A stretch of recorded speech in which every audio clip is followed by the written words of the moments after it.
My story could have ended there, but even though I honestly did not need answers, I wanted them. If there was somebody researching this because it had been happening, what could they tell me about my condition? I would have been much wiser for simply choosing to remain uninformed, despite how ignorant I would have been to the nature of my condition. A condition. Right. How far have we come that the second we discover immortality, it gets relegated to a medical condition? It was that night when I made the decision to call the doctor. We had a very brief but hopeful chat, wherein I discussed the car accident as I recalled it. He seemed incredibly interested and wanted to meet with me the next day. He gave a brief explanation of his benefactors. They were a relatively rich group of men who wanted to unlock the secret of eternal youth, and believed that it began with these cases of immortality. It was a promising lead, they thought, and they felt there was nobody better suited to the task than him. I felt a lump in my throat. Was it nerves? Cold feet? I didn't know. But I was gripped with a terrible feeling, and possessed with a compulsion to decline. Yet I caved to his incessance, despite lightly made attempts to backpedal from the situation. He booked a ticket to my town on the spot, and would be landing the next morning. When I met the doctor in person, he was a small, middle-aged man with round features and very few wrinkles. He dressed as you imagined a well-off gentleman might, with a bushy mustache and brown dress clothes. He was balding, rotund, generally unimpressive, and greeted me with a big smile. We had met in a coffee shop that sat beside the train tracks in the middle of town, and it was there that he revealed what had happened to him, and how he had discovered his own condition. It was late night over a decade ago. He had been home with his significant other for a rare night of relaxation and bonding, when their home was burgled. He and his wife were both seemingly executed. But he woke up in a body bag, and suffocated twice before they went to ready him for transport and realized that he was moving. Before they saw that man who had been shot through the head, who had been declared dead on the scene, who was definitely deceased, have no apparent injury when examined further, aside from shock and being covered in their own blood. Cases like his, he said, were remarkably easy to sweep under the rug due to their sheer implausibility. Often, the physicians themselves were the ones to report it. They weren't actively trying to keep these cases secret, even if they did have some concerns regarding what their publicity could mean. And interestingly enough, the causes were somewhat localized. The sweeping majority of the cases reported came from the eastern part of the United States. All the cases came from the Appalachian region. There wasn't enough data to be more specific, but the doctor told me that he believed there was likely more cases that could have been reported. Miraculous cases where people survived impossible accidents without a scratch, or cases where people completed suicide only to find they weren't dying. That struck a chord. I coughed, shifted in place as I informed him that I might have known about this before my accident. I explained my history of suicide attempts and my 2 recent events. His eyes seemed to narrow when I started to talk very superficially about my odd dreams. I paused upon glimpsing his expression, realizing that perhaps I had gone a little bit into unbelievable territory. At my stall, he took a moment to affirm me and asked me to tell him about my dreams. I went into depth about them, explaining to him the vividness, the injuries they left me with, and how they healed, and the sheer horror they left in their wake. To this point, he had been taking notes. I didn't see the kind, nor do I know how detailed they were, but his pencil was moving at a furious pace while I described what I had glimpsed. Then he asked me a question that chilled my blood. During any of these dreams, at any point, did you feel like you touched something? See, I knew then what it was like to have frost in your veins. Yes, I replied. I described the first time after taking the pills. It was not so difficult to recall the indescribable feeling. Something happened to me, something that I had experienced as though I was under the influence of powerful drugs. I couldn't recall it in specifics, only that it had transpired. He seemed mildly frustrated by this, but I informed him that there was another time that I remember more clearly. I told him about my experience after I'd been hit by the car, The way the touch of that indefinable something made me feel. Like my very soul was being twisted up and wrung out. I could recall the sensation near perfection. But I was completely unable to describe it. Still, he seemed unsatisfied. He told me that he wanted to meet me at my house later that night, and that he'd bring some equipment to check the bloody rooms. I agreed. I did so reluctantly. But I did agree. The machines he brought to my house were not anything that I would have pegged as too unusual. They looked like medical equipment that you find in the depths of a hospital, though. Not giant machines, but things resembling life support equipment. At least, I think it was life support equipment. Maybe the weirdest thing about them was that they each seemed to be connected to some kind of jar. I watched him through the window as he unloaded them from his vehicle. It was a large box truck with a hydraulic lift. But as I was saying, it wasn't the machines that were unusual. It was the sheer number of them. By the time he finished unloading, there must have been at least a dozen. I think I started to get nervous when I saw what looked to be some kind of industrial-strength nail gun in his palm as he strode to the door. What did he intend on doing? We made eye contact through the window, and he quickly averted his gaze back to the door. No smile, no friendly greeting. And I didn't find it too weird because I thought this was just a business thing. He was focused, I believed, on whatever it is he intended to do. There came a knock upon my door. I opened it and was immediately hit by a taser. Before I could recover, he shoved a needle full of something into my neck. I stumbled up, running to the kitchen as I clutched the injection site when I felt another shock ripple across my body. And this time, while I convulsed on the floor, he bound my hands. He dragged me into my own living room and revealed the nail gun, roughly the size of his forearm. This one was made to drive nails into metal struts.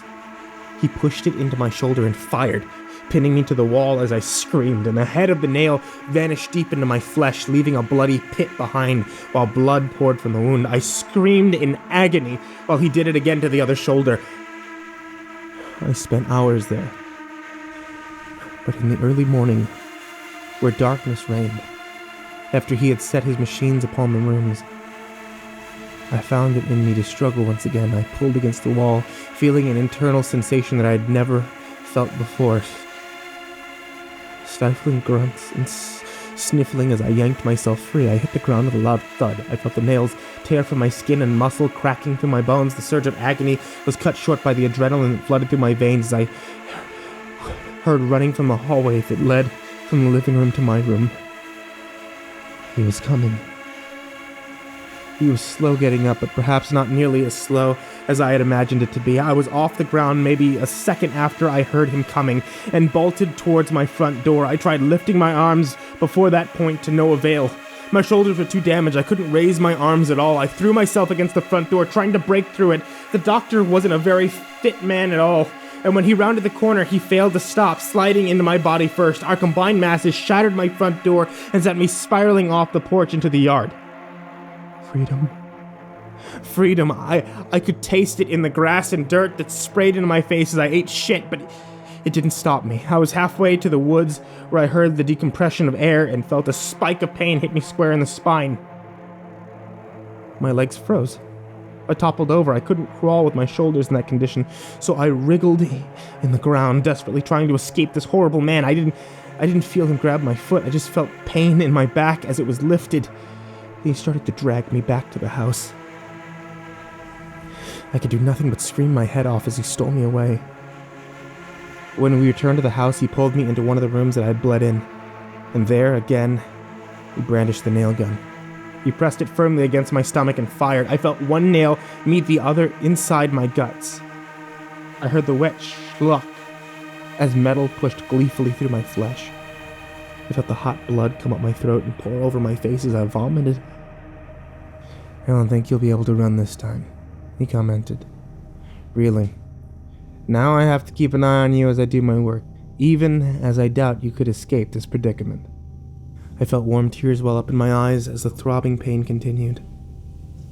"Please let me go," I begged him quietly. "Please, please let me go." "I will," he replied, in the calmest tone that I've heard him speak in, even counting our meeting at the coffee shop. I can't keep you prisoner forever, nor have I found a way to kill people like us. If I cut your tongue out to keep you from talking, you'd probably just grow it back. Same with any other injury I inflict, truth be told. I've had a while to test the limitations of this. Even foreign bodies will be pushed out eventually, so surgical implants aren't an option either. He continued to fiddle with one of those machines that he'd brought, set up in the corner of my old room. I don't do house calls very often. This is a special occasion, he remarked. I've tried to get in contact with the other people from cases I know about, and most of them skirted me, but the ones that didn't made leaps and bounds from their contributions. Through fearful eyes, I peered at him, silent, and with no obvious way he wouldn't heed my pleas. If he had done this before, he'd probably grown numb to cries for mercy. For those I haven't met, I've been able to get medical and psychological profiles for some of them. It wasn't incredibly easy to do, but I did manage. There was only one thing that they all shared: a history of suicide and, eventually, disturbing sleep patterns. The files I've read don't go into depth in those disturbed sleep patterns, but I have some theories. I watched him stand up from the thing that he fiddled with, as more blood bubbled from my mouth, leaking into my eyes. They started to burn, and I shut them tightly, tears streaming down my face as I struggled to breathe. He walked over to one side of the room, and I heard the sound of metal utensils shifting amongst one another. Ah, there it is. Ah, this one. He then walked over to where I lay, kneeling down as he used a scalpel to cut my shirt free of the giant nail. He exposed my torso, and I felt him tap the scalpel against my chest. I'll need a sample, he explained, before we can start. Don't be fooled, though. Just because I'm tapping your chest, it might not be from there. I'm honestly debating on maybe taking an eye. It'll grow back anyway, you know. But I'm sincerely torn between the heart and the eye. I've been doing this a long time, you know. The dreams have shown me things, too. He ranted. I whimpered as he drew the scalpel across my chest in circular motions as he tapped it against my sternum. Different things than what you have seen. Death triggers those dreams, those visions. I've killed the others a lot before. I've made them tell me their dreams, and each time occasionally, they'd dream after they tried and succeeded in killing themselves. There's only one thing inconsistent with your story. You had the dream after the incident in the forest, even though your gun ultimately never fired. He pressed the scalpel into my skin, and I felt it sting as it very lightly cut my flesh.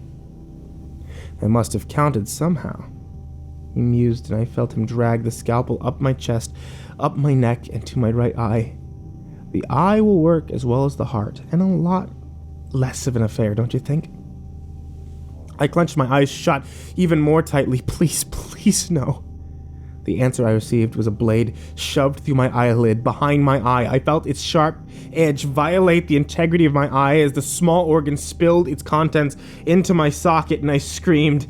He withdrew the blade, and I could detect distaste in his voice. Now you've gone and done it. I've only got one more good, easy shot.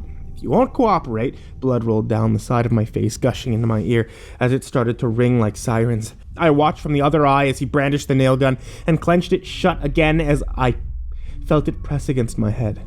Just dream something for me, then. I need you to be still. He let the gun linger on my face. I opened my eye reluctantly. The look on his face was maddening. He was savoring my fear, and then there was darkness.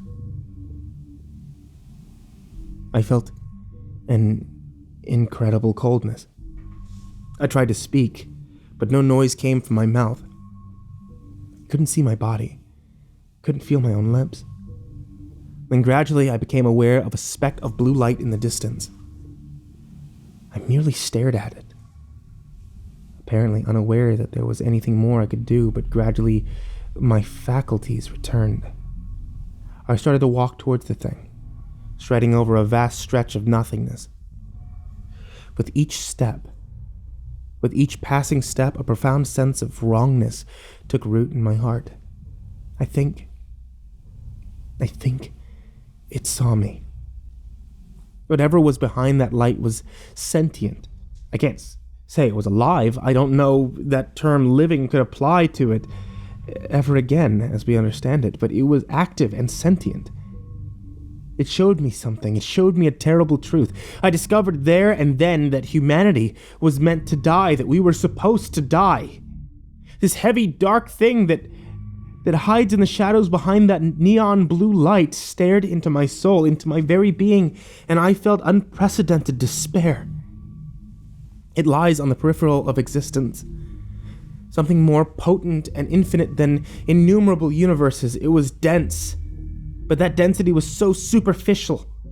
Beneath all that weight was something empty, something contradictory to what it pretended to be, something that lived in the absence, in the places we aren't observing, hand outstretched to grab our mortality and try to claim our deaths as its own. It stays still as a statue, its form indiscernible, but I could tell you that it sat upon a curtain of stars. And very, very occasionally I saw it blink.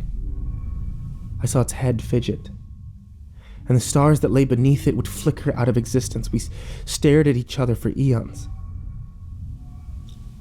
I didn't breathe, I didn't think. This ancient force compelled me to a state of reverent silence, and then I heard it rasp something. It was so quiet, an utterance in a language that I didn't know, yet the force that invaded my skull propelled me awake. I woke up, the nail in my body exploded outward as I shrieked. I jumped to my feet and stumbled forward, slamming into the wall before beating my skull against it. I beat myself unconscious. I woke to laughter. Not a loud or riotous laughter, but something more nervous and quiet. I peeled myself away from the damaged, bloodied wall and turned around, slumping against the floor as my new eyes searched the darkness for the source of that noise. The doctor lay in the corner beside his machine. A nail pinned him to the wall, ironically by his shoulder. In his hand he grasped a notebook of some kind. In the other a pen. In his machine, hooked up with an electrode and some horribly grafted wires, was my eye. It stared back at me, lifeless, almost as lifeless as the eye of the man who laughed beside me. His laughter was devoid of life or joy, as though he had been drained of all vigor. His head lolled towards me, and he motioned to the machine vaguely. Your eye helped me see. It made the machine see.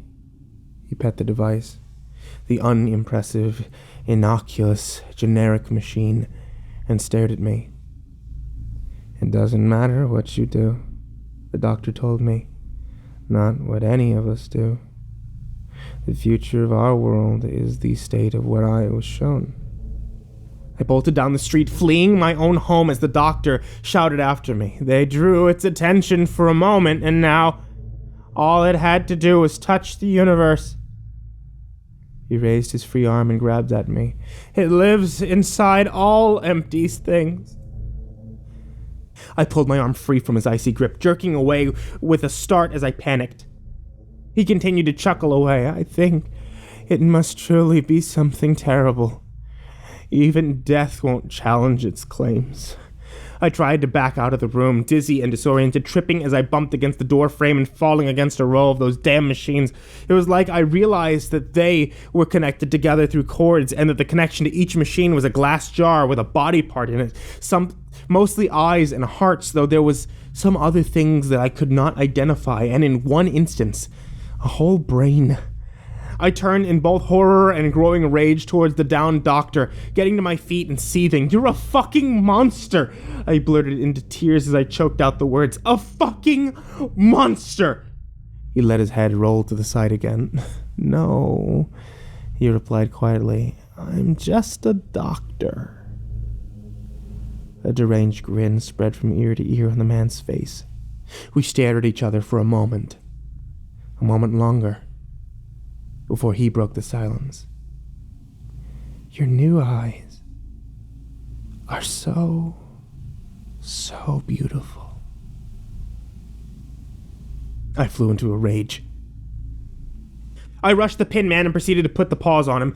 I let fists and fingers pound and tear. I savaged him as an animal might. The whole entire time he laughed. I felt as if he was mocking me. It wasn't until my foot stepped on his journal that he stopped laughing. He seemed to rouse himself somewhat, aggressively shoving at me with his working arm. "Off it, bastard, off!" I kicked him in his goddamn teeth, and while he was disoriented, I reached down and stole his book away. He stared at the book in disbelief, then cast a frightened glance at me. "You shouldn't read it. You shouldn't read it, not with those eyes." I stepped back, brandishing my prize. As the beaten doctor looked at him in a mix of anguish and curiosity, I asked him, "Why not?" His face was stern. "There are answers in there." I swallowed. Not spit, not snot from drying tears. I swallowed a heavy sense of fear. "Answers?" He simply nodded. I looked at the bound book, placed in my hand atop it. Dare I open it? My fingers grazed lightly against the cover, eyes flirting with both it and the doctor. I didn't know what he meant by that. I didn't know that I wanted to know. "I'm taking this," I informed him. "I'm going to burn it." I could have learned so much from the notes that he had taken on the people he had tortured. But that was why I refused.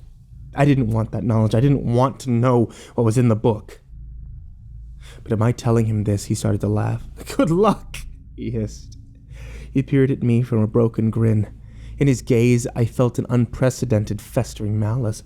Even if I wasn't in the best state to answer all the police's questions, why I was covered in blood being one of them. I told the authorities about the doctor in my house, about the things that he wanted to do, about his industrial nail gun and machines full of body parts. They naturally didn't believe me. I had no injuries to back up my claims, but I was suspicious enough, again, covered in blood, that they ended up detaining me and sending somebody to my house anyway to check. There they found more than they bargained for. They found the doctor in a comatose state, still nailed to a wall. His contingency of machines with body parts connected them. They were on full display. They did eventually do a genetics test to try and confirm whose body parts they belonged to, and as far as I know, they only matched my eye to the blood on the doctor's jacket. On his hands, on his face. Obviously, the blood was mine too.